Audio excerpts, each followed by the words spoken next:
गुढीपाडव्याच्या शुभमुहूर्तावर शहरात एक हृदयस्पर्शी आणि धाडसी घटना घडली आहे. नागाळा पार्क परिसरात एका कुत्र्याची अरुंद डांबरी पाईप सदृश होलमध्ये मान अडकली होती. या घटनेची माहिती स्थानिकांकडून मिळताच प्राणीमित्रांनी तात्काळ घटनास्थळी धाव घेत कुत्र्याची सुटका केली. मिळालेल्या माहितीनुसार कुत्र्याची मान अत्यंत घट्ट अडकली होती आणि तो तळमळत होता.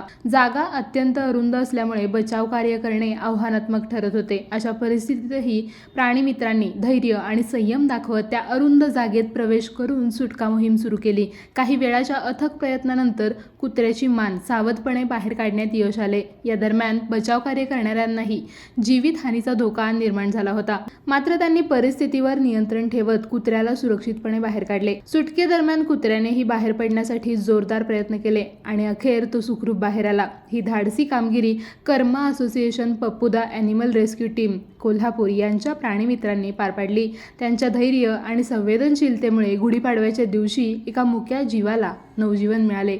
या घटनेमुळे परिसरात समाधान व्यक्त होत असून प्राणीमित्रांवर कौतुकाचा वर्षाव होत आहे.